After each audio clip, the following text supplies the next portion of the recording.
Hello and welcome to another episode of Empower Apps. I'm your host, Leo Dian. Today I'm joined with Joannis Orlandos. Joannis, thank you so much for coming on. Hey, thanks for having me on.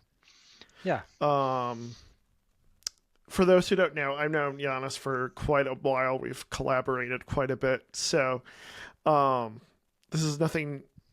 I've known Joannis for a while, so I'm super happy to finally have an opportunity to have him on and to talk about all the server-side workgroup stuff today.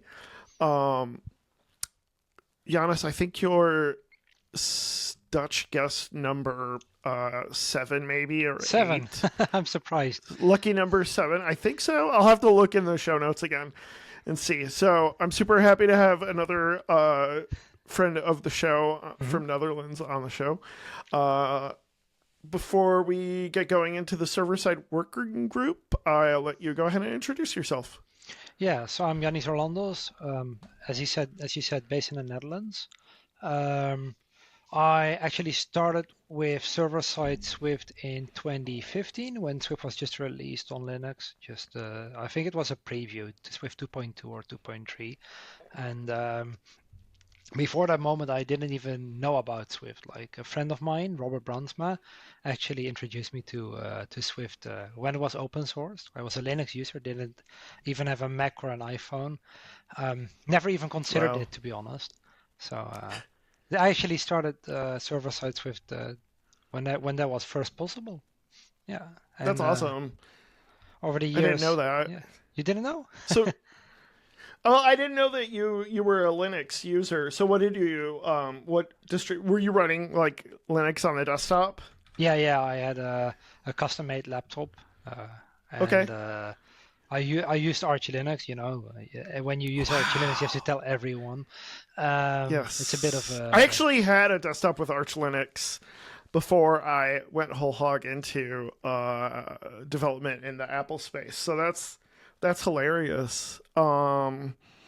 Yeah. So what were you using for server-side Swift development then? Actually, I tried getting it set up on Linux, and it was barely doable. So when I first tried Swift on Linux, I was a little bit disappointed, but I understood it was very early, you know. And a friend of mine actually had a second Mac that he used. He had an iMac and a MacBook Air, and I borrowed this MacBook Air to start developing Swift. So back in the day, there was only one framework that I prepared well in advance, which was perfect, but I didn't really like their framework. They didn't feel Swift-ish, Swifty. Like their APIs weren't quite up to the standards that I hoped for when I was getting used to Apple's APIs, Foundation and the like. So I actually came across, I actually had this crazy idea. Let's just build our web framework ourselves from scratch.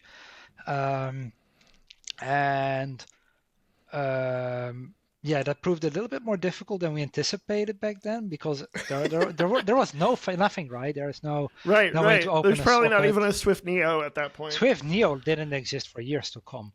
So right. Yeah, so all we knew that there was perfect, which we didn't like using, and that there was this whole new space with new things to explore. So we started building our web server and a database driver, which was MongoKitten. It still exists. It's still being maintained to this day. And we got in touch with these people called Zwo, and they were building a web server and all the things from scratch as well. And they had a really different approach. They really wanted to have this Swift ecosystem that felt like Swift. So we started working with them, and Vapor came along, Tenor, around, I think, March 2016. And things went on from there. I've never left the ecosystem since. That's awesome. I don't know if I've mentioned this to you or to other folks on the show, but my introduction to server-side Swift was TrySwift 2018 when the IBM guys did a workshop on Katura. And and I was like, oh, this is cool. I mean, there's a lot of stuff here to set up, and it's a little bit overly complicated, but this is interesting. And then I was like, let's try this Vapor thing. And I was like, whoa, this is like so much easier to get going. And it's so amazing. And yeah, I've been sucked into it since. What But yeah, time frame was it that's for cool. Vapor? Was it Vapor 3 or like 3 major release, I or think it was was it three. still a It was beta? three. It Was was it a three. It beta? was. I don't know if it was a beta. I don't think they had. I don't think they had property wrappers No, no, there were no then. property wrappers back then. But Right. Right. But um, yeah, that's amazing. what month specifically? Because I have a bit of a story about Vapor 3 if you want. That would have been September of 18. Cool. So in June of 2017, there was Vapor 2, and Vapor 2 was synchronous. There was no Swift Neo. There was no concept of asynchronous Right. Right. behavior. And I was doing some performance benchmarks for one of my clients back in the day, and they said that our database driver MongoKitten was not as fast as they hoped it would be. So I started researching event loops and basically other ecosystems, specifically Node.js and this ecosystem in Kotlin called Vertex. Okay. And I started building this thing called an event loop, which nowadays it's a common term. But I started building this idea of an event loop where Yeah. we try to optimize I/O in a single place, and we delegate those events from like reads and writes from a single place. Hmm. And then on the Yeah. higher level APIs, we still had the blocking. I still had the blocking API where you could send a query and it would come back, but it used promises to make sure that the event loop kept functioning on its own thread. And Yeah. when I showed it off to Tanner back in Vapor 2, he said, "Whoa, this is great. The performance you can achieve with this is miles ahead of what we could do back in the day." So he actually invited me to help build Vapor 3, and that's where the promises came from. Yeah. The And Vapor 3 was amazing. I love the event loop stuff, event loop futures, and all that stuff. I think it was ahead of its time. And it obviously, with was. async away, it was like, now it's a breath of fresh air because it's all behind the scenes, more or less. Yeah, So, yeah. it's Yeah. under the That was a hood. big. Right. Right. Yeah. Okay, let's get into the main topic of today. So, how long have you been with the server side working group? Actually, not too long. So the Swift Server Workgroup was actually created as a result of Ziwo. So there, Ziwo had a primary, I'd call it project lead called Paulo Okay. Faria. Okay. And Paulo had the back in the day revolutionary idea that we needed a foundation for Swift on the server. Hmm. But when we looked at Swift Foundation, the foundation that you import when you import Foundation, it wasn't really usable on Linux. It kept Okay. crashing. Half of the features were missing, if not more. So I had this idea to start an organization called the Swift Standards S4. And every major library offer, like MongoKitten had it, but Vapor and Ziwo and others were also invited, like Perfect and Kitura. And Yep. everyone could chip in their dependencies that they wanted to share and wanted a common ground on. And we started developing the packages there. And then the WWDC of 2016, Paolo visited the WWDC and he said to Back Chris when people Ledner, actually visited WWDC.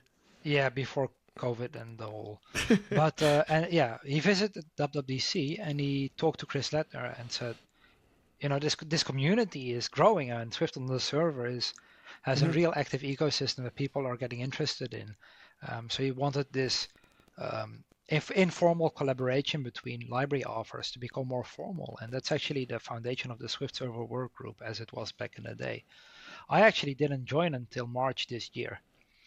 I've always had this love-hate relationship with the Swift Server Workgroup back in the day. I didn't understand some of its purposes, um, but I think that's really due to a lack of communication on the behalf of the Swift Server Workgroup here and there. And now that I'm a member, I understand the reasons behind some of the communication a little bit more. But we're actually actively working on improving that through various means. So the Swift Server Workgroup has only been in, I guess, I'm only a member of the Swift Server Workgroup for a couple months now. Though I've been involved on multiple occasions, to be sure. So, like, one of the things they talk about is finding out the community and what it needs. How does it do that? And what's kind of an example of something they've done recently that's kind of addressed that? The best example that I can give you is actually something that we're doing shortly. So we're currently setting up a questionnaire that we will send out to the public, and people can leave their opinions in there. This is very much still work in progress. We're fleshing it out as we speak, but the Swift Server Workgroup that's one of the avenues that we are currently working on to get active feedback. As it stands, the Swift Server Workgroup has members from a couple parties, such as the Vapor Framework and Hummingbird. Amazon has members, 2 of them, and Apple does, and myself. And basically, from all these different perspectives, we are bringing in feedback from our customers, from the people around us, our colleagues, people that we support on forums and in Discord. Slack as well. There's a Swift open source Slack that people are actively engaging in and that you can ask questions. And essentially, as an aggregate of every interaction that we have throughout our work, we bring in the things that we deem most important or most urgent, and That's awesome. that's basically how we go about things. So, what's kind of let's take for instance something recent, the HTTP types that were recently released. How did that incubation process work as far as going from the idea to defining it as a best practice that everybody can use?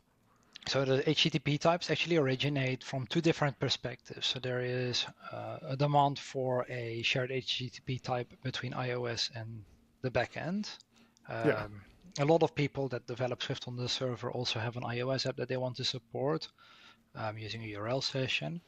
And this is a demand that various clients of mine have to deal with, that various clients of other project authors have to deal with, but also that Apple itself is running into on a daily basis. Because Apple is actively using Swift on the server, as they have presented on the Swift server-side Swift conference, which they also sponsored. They actually got there with a team of 20. So as part of that daily working process, the Swift core team and the Swift server workgroup members, we run into these issues through our colleagues and peers. And the HTTP types actually aren't something that the Swift Server Workgroup developed, but we were aware of it because there was a demand from us that we pitched through Apple.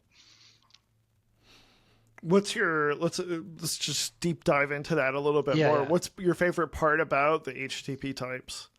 So I personally have a strong desire to unify all of my business logic and domain-specific code in a Swift module, preferably without too many dependencies, right? So the ultimate dream is that I could write a small core of business logic for front ends in Swift, and through Swift WebAssembly, I could share it with web. I could use it on iOS. I could use it on Android through GNI bindings.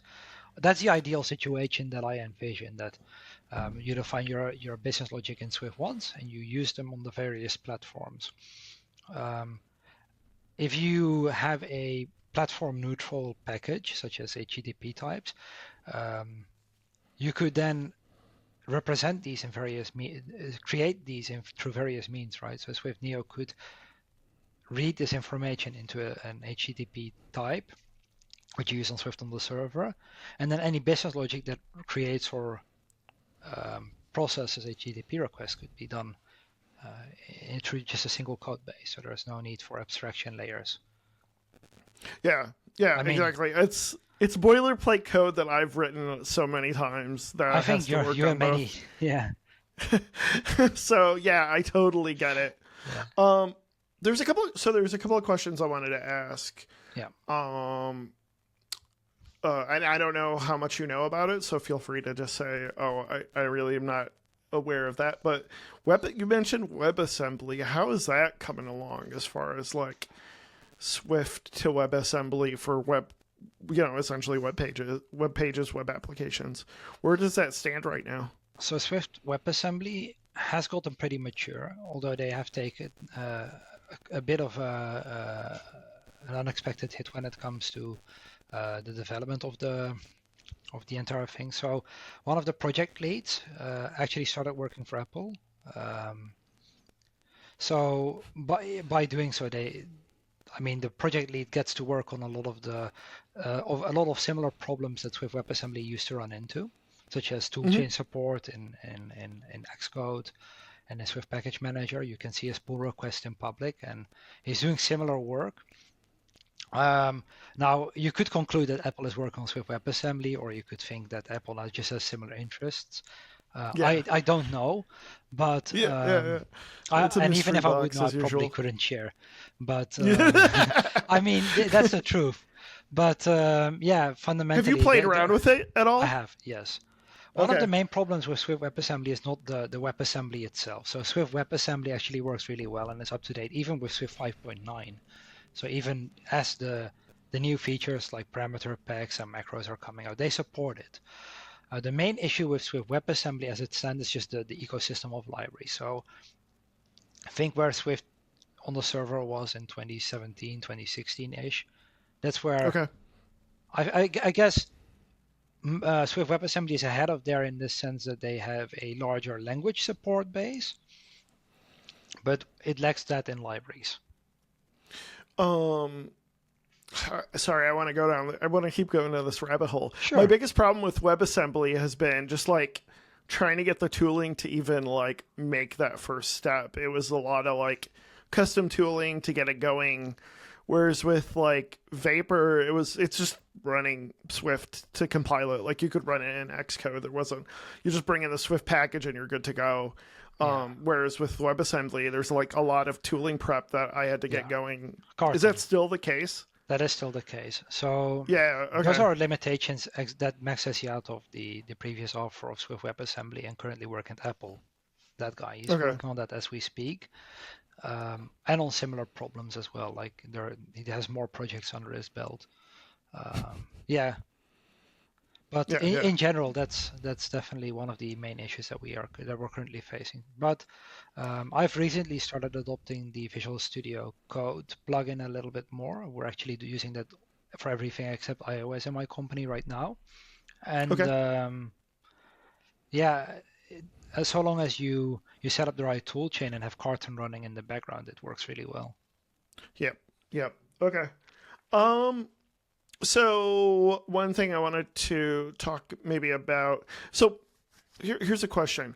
I mentioned this before, like you'll see stuff that Apple kind of like sneakily puts into Swift because they're going to release something big. Yeah. So like DSL, Swift UI, macros, Swift data, and observation and things like that. What has kind of been things that you've seen added to Swift language features that have kind of been maybe not necessary, but like heavily influenced by the server team? Does that make sense? So there are actually more recent examples that I think are almost purely released for server-side Swift. One of the big things that server-side Swift has really brought life into, I think, is distributed actors. While distributed actors definitely has a place on an iPhone app, I think it's extremely niche. One example of distributed, for those who don't know, a distributed actor is similar to an actor. That's like most people listening probably don't know, so you're going to have to really do the ELI5 here. But go ahead. So a distributed actor starts as an actor. An actor is fundamentally, as a Swift principle, not something that lives on a thread. It lives somewhere in your memory space. And it's isolated. So when you access a variable or a function, it has to happen from within that actor's domain. Whether that actor's domain is a main thread or a different thread is, for all intents and purposes, irrelevant. When you are within that actor's space, you can access properties and call functions synchronously, like without an await keyword. But when you move from outside of that actor space into that actor space, you have to use, or possibly within that actor space, you have to use the await keyword, because Okay. it has to offload that. Yeah, that it has to basically send it to another thread. Yeah, kind of Possibly. like when you're running something on main actor, you need to Yeah, yeah. basically do It's await. Yeah. exactly that. Yeah, so you have to Yeah. start it, you have to queue it on the main thread, like you would dispatch queue main. But because the result happens on a different thread, your current thread has to move on with different Hmm. tasks. You don't want to block like with dispatch queue sync, because if you do Yep. that on the wrong thread, like the main thread, you would block your UI. It would be a disastrous experience. Um, so this fundamentally means that wherever that actor lives, it could be any thread. You don't manage this. Distributed actors actually take this one step further, where they say this not necessarily this thread lives on this actor lives on a different thread or any thread, but at this point a distributed actor lives on any machine. So that could Right. be your phone, it could be the iPhone of your friend, it could be an iPad in the same room, or a server on the other side of the world, or maybe even a MacBook on the other side of the world. It could be any computer that you are in contact with. So instead of adding the await keyword, this now introduces the try keyword as well. So you have to try await every call, because every call could be a network call over Right. Bluetooth, over the Right. internet, but it could also be the local device. And the beauty of this concept is that you can write the same business logic in the same way you would on your local machine as if it were anywhere. And this That's really nuts. simplifies the process of, of yeah, it basically introduces the concept of location transparency, like it's a location Right. independent object. If we take this into consideration in an iPhone app, it would be a game. You're writing a game like Minecraft, a multiplayer game with blocks. Um, and as if you're playing single player, you simply create a level object. This level object has functions and properties like where the blocks are, what entities or mobs or monsters are in the world hunting you. Um, and all of this logic happens on that object, on that class, essentially, on that actor. Um, and by accessing this a function or a property on that actor, you would now have to do a try await because it's a distributed actor. So because it's a location transparent object, you don't know if it will be local or remote. But because you write your logic as a location independent object, the only thing you need to do to create this world in a multiplayer setting, aside from adding the business logic to support multiple players, is sharing this object with another user. And you do this by providing a transport means, which is a actor transport system. And the idea is that you can have an off-the-shelf one app provided by Apple, in which they have a library for, or your own. And by providing this networking code globally as a static object once, you can share this one object with anyone, and they will instantly join your multiplayer session without added code on your behalf. That's So crazy. it, That's it just awesome. it just transforms the entire concept of multiplayer. But this ultimately the same concept translates better to servers because there's a lot of clustering happening in servers. Think of your database cluster. Right. Think of a Redis, for instance, for example, or the key values of a Redis server could also be a Swift service. Yeah, Yeah, that's crazy. Could it be used as like an abstraction from like manually going back to our discussion about HTTP types? Could it be like an abstraction of like doing Rust calls as opposed to doing something local or doing something remote you don't know and you don't care because it's all distributed? yes. So it's possible with HTTP, although HTTP itself doesn't really lend itself for this use case. I already have a couple example code bases where a distributed actor replaces an HTTP call. The main issue with this is that HTTP calls have a pretty clean format. So you have REST calls where you have a clearly defined namespace, like /users is a user object. You Mhm. call login, I don't know, or get their profile. Um, Right. but in a distributed actor setting, it's a bit of manual labor to make these pretty nice syntactical. You know what I mean? Like to make it Hmm. syntactically pleasing, to have a clean Yep. route. It's a bit of a. It's not really supported very well. Yep. No, I Yeah. totally get it. It's as much as we like event loop futures, like async await really like abstracted that, made it a lot cleaner. So no, I totally get those use cases. You talked a little bit about login, and I figured now's a good opportunity to address Michaela's question about sign in with app. Let's start off with sign in with Apple, something we're both quite familiar with, having worked on it. Yeah. But she had a question on Twitter about just JWT and sign in with Apple and Vapor and how that works. I figured I'd give you the opportunity to address it. So sign in with Apple actually is pretty easy to implement with Vapor, because if you import the Vapor JWT package, if you access your request or application, there is now a JWT object, and this JWT object is a list of signers. So it could be your signer with your own secure, like your own secure key, but it could also be anyone else's signer that is listed there. So they have a couple implementations off the bat for popular vendors like Apple, Google, Firebase, Microsoft, and whenever either of these common providers provides a token, you can access request.jwt.apple and verify the token there using their signer. So this will actually verify that the token is signed by Apple, and instead of providing your JWT object, Vapor provides its own Apple token, and it contains all the information you need for signing with Apple. So all you need to do is pass the JWT token that signing with Apple gives the iOS user. You send it over to the server, and when the server receives it, you pass it into the JWT.apple signer, and you get everything you need, basically, like their user ID, which is unique to your app. You can validate it against your bundle ID. Yeah. There's some other JWT support in Vapor as well, besides signing with Apple, right?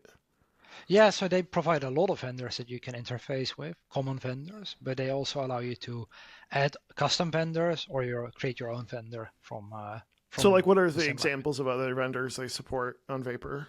Microsoft, Google, Okay. mainly big Okay. parties that people commonly interface with. So if you log in with your Microsoft account through any of their services, you could validate that Microsoft has authorized this token to represent the user. Okay. So basically the big ones, Twitter, whatever. Yeah. And then the other one she asked about, and I kind of know this has been a work in progress, is passkeys. When is Vapor going to support passkeys, Joannis? So first of all, there's a Swift Server package, which the Swift Server Working Group is working on. Primarily Tim is.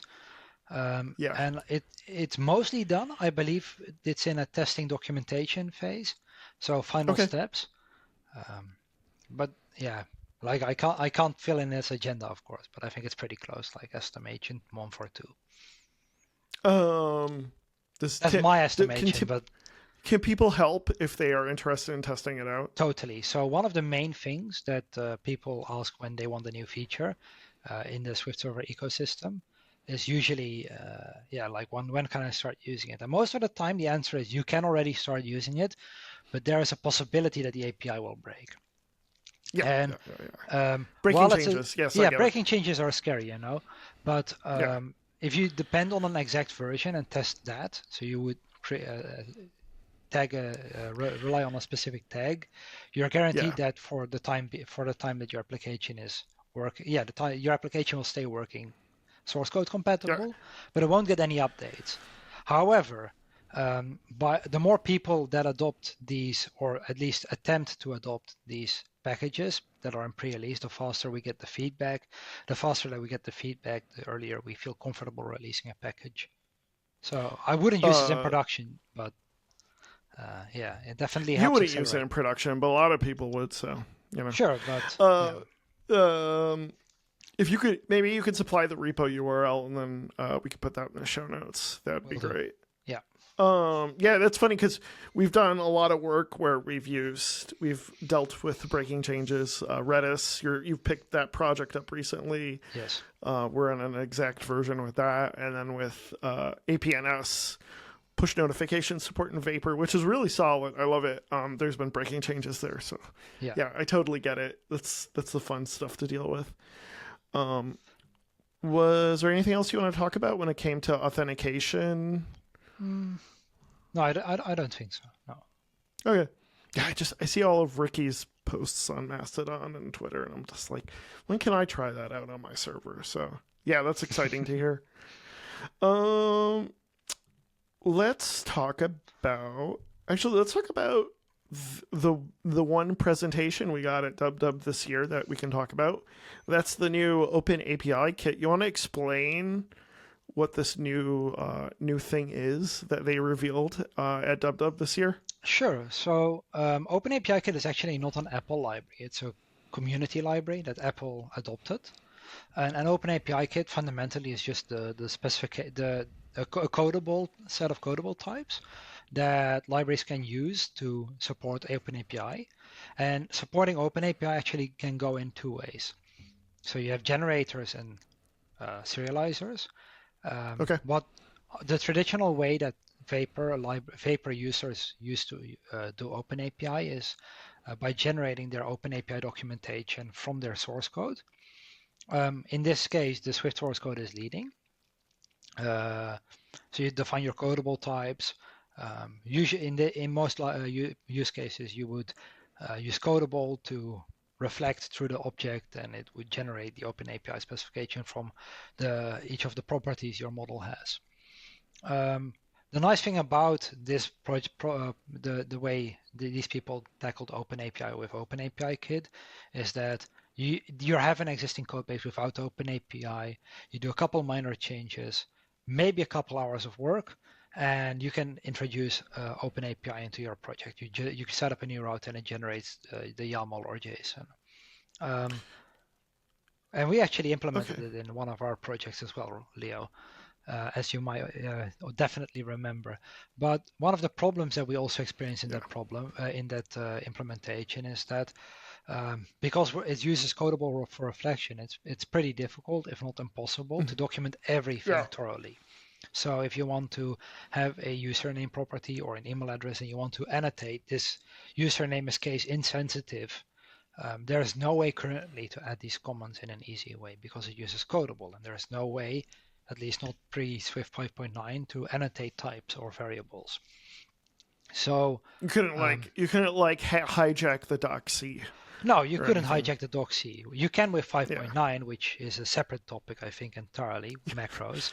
But in the current state of affairs, before 5.9, you couldn't do that. So you're very limited in the quality of documentation you can provide. Apple actually tackled it the other way around. So they say you document your API in OpenAPI using one of the Swagger browser, or there's a lot of tools for OpenAPI that allow you to build this documentation. And instead of documenting your Swift code, you generate the Swift code from your OpenAPI. And it sets up the routes. You can set up the routes in any framework, Vapor, Hummingbird, even Amazon Smoke supports it, I believe now, and all those routes are then automatically registered for you to the framework, and that's the inverse. So they think the Apple thinks, and I think technically it's the most correct way to do things, where you document it once in OpenAPI, and then you generate your routes from there.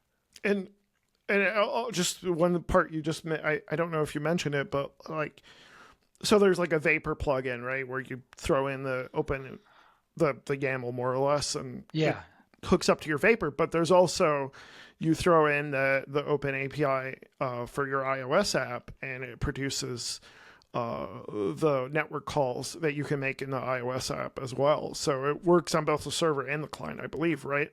Yeah. So OpenAPI, in the broader sense, supports all ecosystems.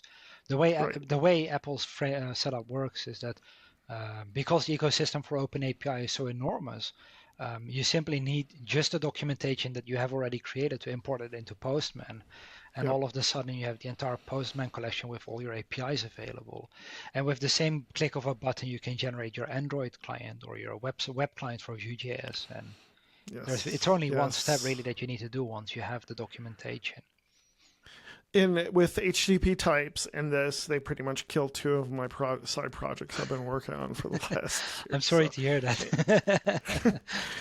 It's like I've been developer Sherlocked, so oh well. Yeah, I mean, I think there's a big future in for it, and you do think that it's better to go start with documentation as opposed with code and going the other way around. In an ideal use case, yes, but Yeah. I mean, I do think that the original OpenAPIKit for Vapor has its place because existing Swift implementations might not have started from an OpenAPI YAML and still need documentation. So there's way you can take existing Vapor apps and then generate the OpenAPI YAML now. Yeah, so actually two ways to do this. One of them is currently existing, which is Vapor OpenAPIKit. Although it's a little bit of a game change, it changes your code base a little bit in a way that I don't like, because it actually wraps all the objects that Vapor represents, that Vapor gives you, specifically the request type. So you have to write a lot of boilerplate. Yeah, it adds a lot of boilerplate to your project, unfortunately. But there was no way around that. And the second way to do that is to use macros. Although I didn't publish it yet, I currently have a working setup where you add an annotation, a macro to your types, your DTOs, your request input, and your responses. And these bodies are documented using the comments, because as part of the macros, you can actually read the comments of your types and variables. So this, I feel, is a slightly cleaner approach, a little bit less boilerplatey, but yeah. Yeah, well, let's get a little bit more into macros. How do you think macros will affect the future development of server-side Swift? Well, in the broader sense of the word, in the broader sense of the concept of macros, it will change everything. Like when it comes to Swift, there are so many examples of boilerplate that can be simplified now. And there are already a couple examples of macros that we have had for years, and specifically Codable. Because Codable, it's a magical protocol, so to say. It's a step. Yeah, it's a step. It's all done before you even compile. Like, I've always been interested in looking at what's going on behind the scenes, and it's like, that's the compilers doing all that for you. Yeah, it's essentially what Codable is it takes away boilerplate for you. So it generates three things. Well, first of all, Codable generally has two components. It has the encodable and the decodable protocols. Yep. Codable itself is not a protocol. Yeah, but encodable generates the coding keys, and a coding key is generated as an enum. So it's a private enum that's generated for each of the properties in your type, and it works for a lot of use cases. So it even works for enums, where if you have a raw representable enum like a string, it will take the string value of the type, and the same for integers. But for structs, it will take a case for each of the values and encode them as each key in JSON. And decodable does the same thing, but in verse, and generates an initializer for you. And that's all Codable really is. It's a protocol with an encode and decode requirement. And if the type or function doesn't exist, Swift generates one for you. And this is all nice until you want to spell one of the keys differently from how you write them in JSON, at which point you have to configure then you have to manually create decoder, your own enum. Or exactly. So but sometimes you don't want to do all of that manually just because one variable changed, right? Because one property is slightly differently from what you expected in Swift. So one of the Apple developers, I believe it was Joe Groff. Okay. He published a set of example macros, and one of them was a codable macro, which implements a codable for you, but it had these I guess empty macros as annotations on top of them, where you could customize just one coding key, or customize one small part of the process. And I think just in that sense, it will replace a lot of magic that we had before with, I guess, a new kind of magic, but at least it's a magic that everyone can understand if they learn macros. Yeah, I mean, it's like Apple's given us the keys to the car. Now we can like do what we Yeah, now want we as can far as drive. like we can build our own stuff, which is amazing. So you start? I guess you've started building your own custom macros. Is that correct? Yeah, so one of the first macros that I created was actually for enums, because when you have an enum, most people might not know this, but Apple generates some pretty ugly JSON for you when you have like an enum case. It generates this _0, and in there there's like the type name, and it's pretty horrible. So what I created is a small macro that takes the enum case name. So if you have an enum user type with 3 types, a user, an admin, or a moderator, and each of these types has their own set of associated values. It will generate a type called with the value user, admin, or moderator, and then Okay. it puts the rest of the model underneath. Yeah, nice. I like And that. it's just a lot cleaner than what Apple provided out of the box. But we Yeah. also have like documentation macros, like I said, for OpenAPI. And currently we are working on new macros as well, to remove boilerplate such as mocking. When you write we have a lot of mocking in some of our code bases. Yeah. So for example, you have a struct for some business logic, but you want to mock that business logic. So now you have to write a protocol with all the same properties and functions, and then you have to write a mock class Yeah. with all the same Yeah. properties and functions. We generate those now, both the mock Yeah. and the That's protocol. awesome. What else do you want to talk about before we close out? We have a few minutes left. Yeah, I guess the most important bit is the packages that we're working on with the Swift Server Workgroup. I want to highlight those a little bit more because Yeah, you let's go mentioned for the it. HTTP types, but there's a couple other big innovations that are happening right now. For example, in specifically Hummingbird, there is currently a 2.0 going on. So Hummingbird has had a 1.0 release early this year, and there were a couple major changes in the ecosystem, particularly a couple new libraries that the Swift Server Workgroup has started working on. HTTP types is one of them, but we are also working on a standardized HTTP server that all frameworks can share and generalized macro system. And there were a lot of existing libraries that were released for Swift, like distributed tracing and logging was improved, and Yep. metrics. So all of these libraries that are currently being released are pretty hard to adopt in existing frameworks like Hummingbird 1 and Vapor 4. So everyone is looking to up their major, not in a majorly breaking way, but in a technically breaking way. So we try to tries to keep the APIs as compatible as possible, while still wanting to release new features that the ecosystem can finally make use of. So I think Awesome. the best thing I can recommend everyone to do is to hop on the Vapor Discord or the Hummingbird Discord and leave your use cases and opinions. I think one of the main uh, troubles that Vapor and Hummingbird both are having is that there are a lot of users out there, including customers of mine, that are using Vapor actively. Some of them even have 15 developers using just on Vapor, and they're not on Discord. Not leaving their opinion, not interacting with the community, not sharing that they are using Vapor. And I think it's just a real big boost of the ecosystem to have some more engagement. Even sharing just what you're running into, some small issues or questions, really helps in ways that you might not expect. We'll put links to those discords and to the is it the server side Swift or open source Swift Swift Slack? open source Slack, yes. Okay, we'll put links to those in the show notes as well. Anything else you want to mention? Any cool projects you're working on? Any other ways people can help the server side work group? Yeah, so actually there's 2 projects that I'm starting to work on now. The one is, as you said, the Redis driver. Recently, Yes. Nathan stepped down from the Redis driver and wanted to focus on different things. In his place, I stepped up together with Fabian from Apple, and we're building some new features such as cluster support, username support, also really cool new features when it comes to performance optimizations, and Redis pops up.